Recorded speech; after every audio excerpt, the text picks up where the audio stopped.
हाय दोस्तों, मैं तुम्हारा दोस्त और होस्ट सौरभ बंसल। विज्ञान की आज वीडियो पार्ट थर्ड में आपका सभी का स्वागत है। हमने पार्ट वन में गति के समीकरण, विस्थापन, दूरी के बारे में पढ़ा। पार्ट टू में प्रक्षेप्य गति के बारे में पढ़ा। आज हम पार्ट थ्री में गति के समीकरणों से संबंधित कुछ न्यूमेरिकल क्वेश्चन देखेंगे जो previous year ALP technician, RPF और ग्रुप डी में आए हुए हैं। जैसा कि मैंने पहले ही आपको बता दिया था, गति का प्रथम समीकरण v बराबर u plus A T. v मतलब अंतिम वेग, u बराबर प्रारंभिक वेग प्लस a मतलब त्वरण, t मतलब समय। इसी प्रकार द्वितीय समीकरण s बराबर u T plus 1/2 a T square. s का मतलब इधर हो जाएगा विस्थापन, वस्तु द्वारा मतलब तय की गई दूरी, इसे बोलते हैं विस्थापन।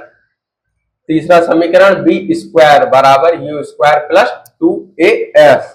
अब हमें इन सूत्रों से संबंधित क्वेश्चन करते समय तीन बातें ध्यान रखना हमेशा।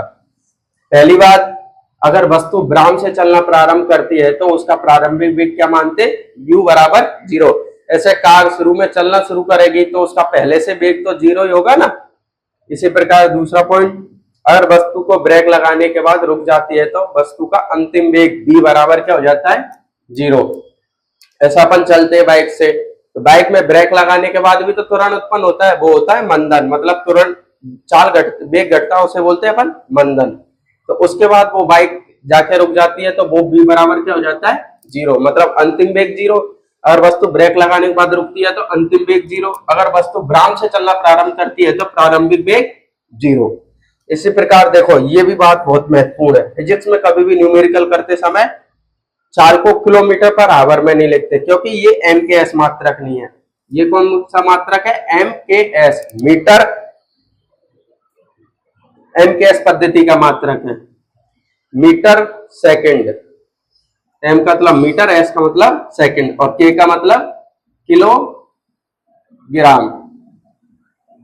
ऐसे ही एफपीएस, सीजीएस होते हैं ना मात्रक। सीजीएस मतलब सेंटीमीटर, जी मतलब ग्राम, एस मतलब सेकंड। तो हमेशा इसमें फिजिक्स में क्वेश्चन करते समय अपन को हमेशा क्या ध्यान रखना है कि मात्रक एमकेएस पद्धति में होना चाहिए, मतलब मीटर पर सेकंड। 1 किलोमीटर पर आवर को मीटर पर सेकंड में बदलने के लिए किससे गुणा करते हैं, 5/18 से। ऐसे देखो, ये दे रखा है 72 किलोमीटर पर आवर। अब हमें इसको किस में बदलना है, मीटर पर सेकंड में। तो 1 किलोमीटर बराबर ये, तो अब मीटर पर सेकंड में बदलने के लिए हमें इसको किससे गुणा करेंगे, 5/18 से। 18 चौकू 72, 5 चौकू 20 मीटर पर सेकंड। दोस्तों ये क्या हो जाएगा, 20 मीटर पर सेकंड। अब देख लो आप तीनों को, एक बार स्क्रीनशॉट ले लो, फिर अपन ये एएलपी में आया हुआ पुराना क्वेश्चन है ना, इसको अपन सॉल्व करेंगे। चलो हो गया भाई दोस्तों। अब मैं इसको मिटाता हूं और नीचे वाला क्वेश्चन को सॉल्व कराता हूं। ये तीनों सूत्र तो आपको टिप्स पर याद होने चाहिए, जैसे मैथ में गिनती याद होती है ना ऐसे, क्योंकि हमेशा इनमें से एक न एक क्वेश्चन आता है। देखो चलो, मैंने ये मिटाए नहीं, अब अपन करते। देखो, वस्तु को इसकी कौन सी अवस्था से, विराम अवस्था से 5 मीटर पर सेकंड स्क्वायर पर क्या किया जाता है। देखो ये क्या लिखा है, त्वरित। ए बताया ना, ए मतलब त्वरण किया जाता है तो 5 सेकंड बाद वस्तु का वेग क्या होगा। अब देखो अपन को ऐसे भी पता होना चाहिए इसमें गति की कौन सी समीकरण लगेगी। देखो इसमें क्या दे रखा है, त्वरण। इसमें क्या दे रखा है, वस्तु का वेग। तो ऐसे पद बताओ जिसमें त्वरण है, वस्तु का वेग है और क्या है, समय। देखो इसमें त्वरण है, समय है और वस्तु का वेग है। दूरी कहीं पे भी नहीं दे रखी, तो मतलब दूसरा और तीसरा समीकरण तो इसमें क्या काम ही नहीं आएगा, क्योंकि इसमें दूरी दे ही नहीं रखी। तो अपन देखो इसको सॉल्व करते, वस्तु के इसके विराम से, मतलब विराम अवस्था में तो u बराबर क्या हो जाएगा, 0। प्रारंभिक वेग क्या हो जाएगा, 0। 5 मीटर प्रति सेकंड स्क्वायर से क्या किया जाता है, तुरंत। तुरंत मतलब ए, तुरंत क्या हो जाएगा, 5 मीटर पर सेकंड स्क्वायर। तुरंत की इकाई भी हमेशा याद रखना, कभी इकाई में भी घपला कर देता है। और देखो कितने टाइम बाद, देखो ये कितना टाइम लिख रहा है बेटा, देखो सब क्या, 5 सेकंड। कितने सेकंड बाद, 5 सेकंड बाद। टी क्या लिख रहा है 5 सेकंड। अपन को क्या ज्ञात करना है डी। जब गति का इसमें कौन सा नियम लगेगा, देखो गति का प्रथम नियम, क्योंकि ये सब उसी में गति के प्रथम नियम में। अब देखो ये सूत्र में रखने पर v बराबर u plus A T. v का मान अपन को ज्ञात करना है, v की जगह v रख दिया।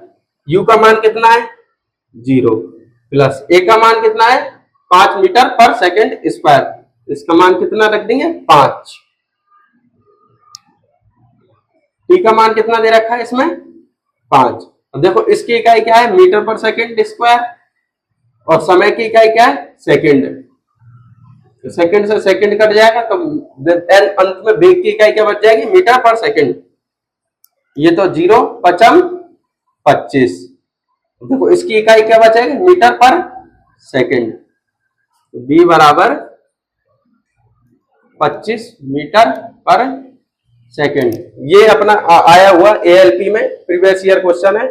बहुत ही अगर तुम दिमाग से करोगे ध्यान से करोगे तो बहुत ही सरल है, नहीं तो इसमें कभी सभी उलझ जाते हैं बच्चे। चलो अब इसके बाद हम दूसरा क्वेश्चन लिखेंगे और करेंगे। आप स्क्रीनशॉट ले लीजिए।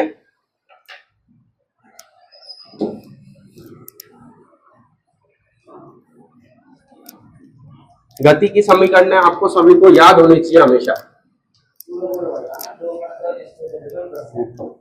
देखो अब हम दूसरा क्वेश्चन पढ़ेंगे, ये वाला।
अब देखो ये पॉज करके तुम करो वीडियो, अगर हो जाता है तो ठीक, नहीं तो देखो मैं समझा रहा हूं अब इसको। कोई कार कौन से त्वरण से नियत त्वरण से, कौन से त्वरण से नियत त्वरण से के साथ चलना शुरू करती है। मैंने बताया ना कोई भी कार अगर चलना शुरू करती है तो पहला उसका प्रारंभिक वेग क्या हो जाता है u। तो इसका मतलब नियत त्वरण, पहले क्या दे रखा है त्वरण, तो अपन क्या लिखेंगे त्वरण। ये बराबर आ जाएगा 3 मीटर पर सेकंड स्क्वायर। ये शुरू करती है ना वो, क्योंकि प्रारंभिक अवस्था में रखी हुई थी। u मतलब 0, t मतलब क्या दे रखा है इसमें 10 सेकंड बाद। देखो 10 सेकंड बाद तय की गई दूरी, मतलब अपन को क्या निकालना है s। अब देखो ये सब चीजें कौन से फॉर्मूले में दे रखी है। देखो ए त्वरण इसमें भी दे रखा है, इसमें u दे रखा है, इसमें b नहीं दे रखा, तो इसमें अंतिम वेग दिया हुआ नहीं है ना, तो इससे अपन कौन सा समीकरण लगेगा सूत्र इसमें गति का द्वितीय समीकरण s बराबर ut plus half at square. तो अपन देखो इसमें रखेंगे इसको s u का मान कितना है 0, t का मान कितना है 10 प्लस हाफ मतलब 1/2 at स्क्वायर। a का मान कितना है 3, t का मान कितना है दोबारा देखो 10 सेकंड। 10 का क्या करना है स्क्वायर, मतलब 10 गुणा 10, क्योंकि इसमें दे रखा है 10 का स्क्वायर 10 गुणा 10। देखो अब ये बहुत ही सरल हो गया तुम्हारे लिए।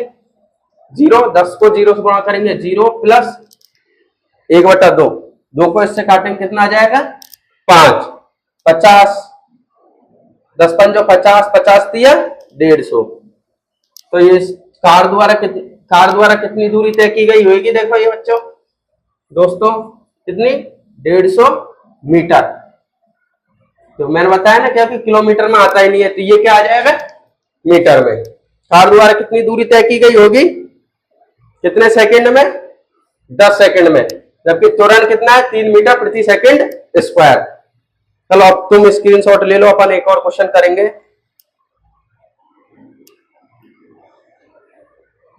ले लिया बच्चा आपने स्क्रीनशॉट? अब अपन एक और क्वेश्चन करेंगे।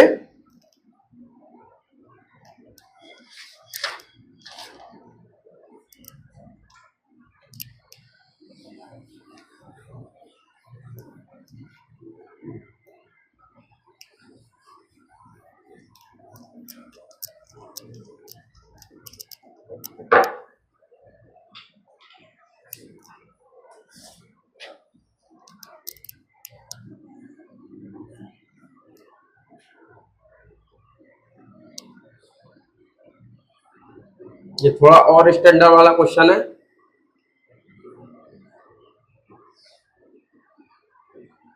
क्योंकि ये एनटीपीसी ग्रेजुएशन के एग्जाम में आया था।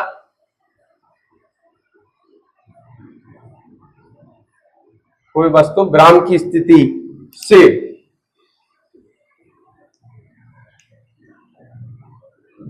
कोई वस्तु ग्राम की स्थिति से 0.5 मीटर पर सेकंड स्क्वायर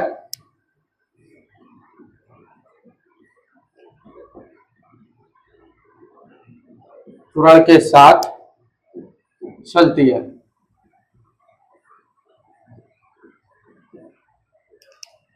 ढाई सौ मीटर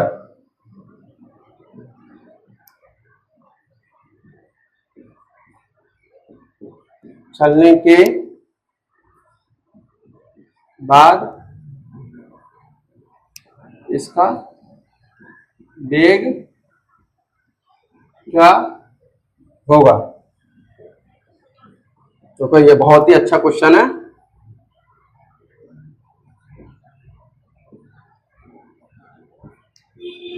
जो कि किसमें आया है, ग्रेजुएशन वाली एनटीपीसी एग्जाम में। तो कोई वस्तु कौन सी स्थिति से, ग्राम स्थिति से। तो आप सोचो एक बार, पॉज करके करो, देखो मैं करवाता हूं नहीं तो। ग्राम स्थिति मतलब u बराबर क्या हो जाएगा 0। ध्यान रखना हमेशा, ग्राम स्थिति से चलना शुरू कर दिया तो u बराबर 0। त्वरण कितना दे रखा है इसमें 0.5।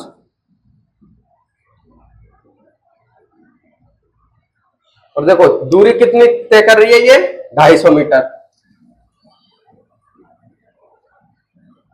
अपन को क्या निकालना है इसका अंतिम वेग मतलब v। अब ऐसा समीकरण देखो जिसमें ये तीनों पद दे रखे हो, u भी दे रखा हो, a भी दे रखा हो, s भी दे रखा हो और b भी दे रखा हो। देखो पहले में b दे रखा है पर s नहीं दे रखा, तो चलो इसको कैंसिल करेंगे। दूसरे में s u a t दे रखा है लेकिन क्या नहीं दे रखा b, इसको कैंसिल करेंगे। तो अब इसमें गति का कौन सा समीकरण लगेगा, तीसरा। b दे रखा है, u दे रखा है, a s। तो अपन देख तो करते हैं इसको। b स्क्वायर बराबर u स्क्वायर, u का मान कितना है 0 का स्क्वायर प्लस 2 दे रखा है उसमें। त्वरण का मान कितना दे रखा है 0.5। s का मान कितना दे रखा है 250। तो देखो b स्क्वायर बराबर ये तो हो जाएगा 0। इसका मान देखो, ये पॉइंट हटा देंगे इधर से, 0 हटा देंगे।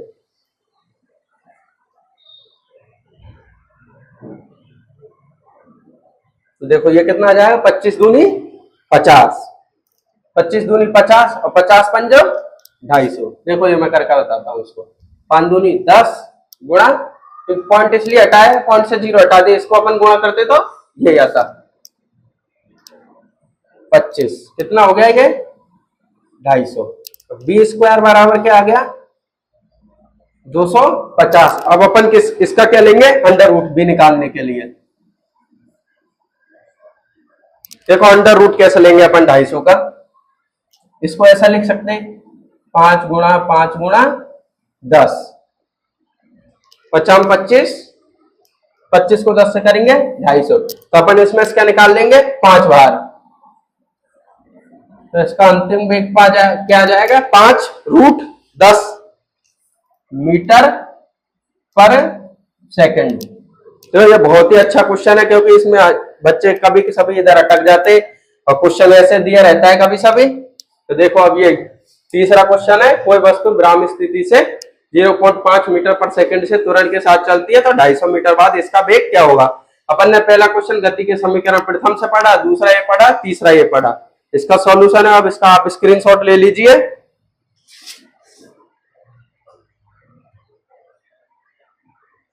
अब इसके बाद मैं आपको एक क्वेश्चन और देता हूं, इसका उत्तर कल कराऊंगा। मैं क्वेश्चन लिख देता हूं, आप क्वेश्चन लिख लेना और फिर इसका उत्तर मैं कल कराऊंगा, घर पे करके देखना।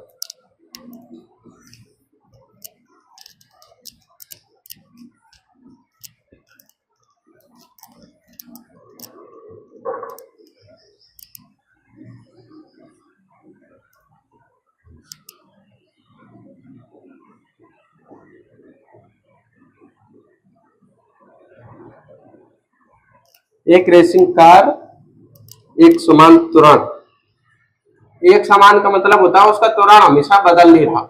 ये सभी सूत्र किस पे एप्लीकेबल है, एक समान त्वरण पर।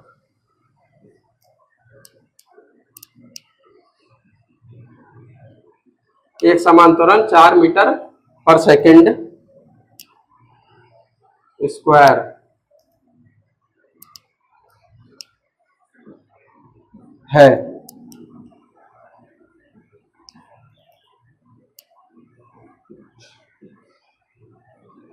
गति प्रारंभ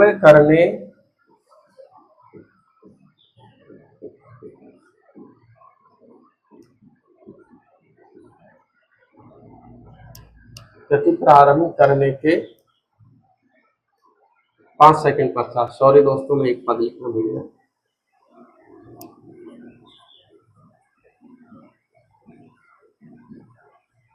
पांच सेकंड पश्चात वह कितनी दूरी, अब आप इसको घर से करेंगे या फिर मैं ही बताऊं? चलो दोस्तों बताओ, आप देखो एक बार क्वेश्चन करके देखो। मैं आपको आधी सेकंड का टाइम देता हूं, चलो आज ही करा देता हूं, फिर मैं आपको कल दोबारा करवाना पड़ेगा, नहीं तो आप दोबारा परेशान होंगे। देखो इसमें क्या क्या दे रखा है, गति क्या करती है, प्रारंभ करती है, तो अपन इसमें u का मान लेंगे 0। टाइम कितना दे रखा है, 5 सेकंड। त्वरण कितना दे रखा है, 4 मीटर पर स्क्वायर, 4 मीटर पर सेकंड स्क्वायर। क्या निकालनी है अपन को, दूरी। अब चलो आप बताओ इसमें कौन सा समीकरण लगेगा। दूसरा समीकरण लगेगा ना, अब तो सीख गए ना आप निकालना। चलो देखते हैं दूसरे समीकरण से। S बराबर u का मान 0, t का मान कितना है 5 प्लस 1/2। S बराबर ut plus half AT square. A का मान कितना है 5, t का मान कितना दे रखा बच्चों 4।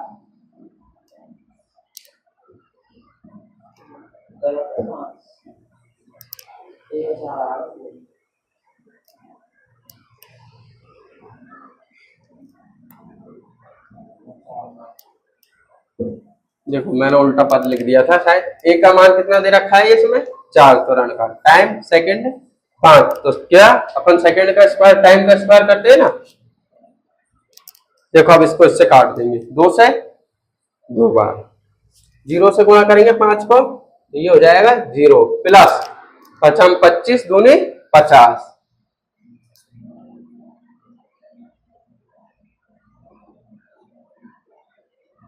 कितनी दूरी तय करेगी कार, कोई भी रेसिंग कार कितनी दूरी 50 मीटर 5 सेकंड बाद। कितने त्वरण से 4 मीटर पर सेकंड स्क्वायर त्वरण से कितनी दूरी तय करेगी 50 मीटर। चलो दोस्तों आज अपन ने 4 क्वेश्चन किए, आप इनसे सूत्रों से संबंधित और भी क्वेश्चन करना, फिर हम दोबारा इन्हीं से संबंधित और कुछ प्रीवियस ईयर क्वेश्चन करेंगे। फिर आपको प्रक्षेप्य गति के बारे में 2-4 क्वेश्चन बताऊंगा, क्योंकि उससे न्यूमेरिकल काम आते हैं, आपको डायरेक्ट रटना होता है, सूत्र ही पूछ लिए जाते हैं, या फिर वो पूछ लेते हैं डायरेक्ट कितने पर महत्तम ऊंचाई होगी, कितने पर निम्नतम ऊंचाई होगी, कितने पर कितनी दूरी तक भाला जाएगा। कल मैंने आपको गलती से साइंस 8 का मान गलत बता दिया था, ध्यान नहीं रहा था, सॉरी उसके लिए। अब साइंस 8 का मान देखो कितना होता है, √3/2। कल गलती से हो गया था। चलो दोस्तों कोई बात नहीं। थैंक यू दोस्तों मेरी वीडियो देखने के लिए। इस वीडियो को लाइक, सब्सक्राइब एवं व्यू लाइक कीजिए।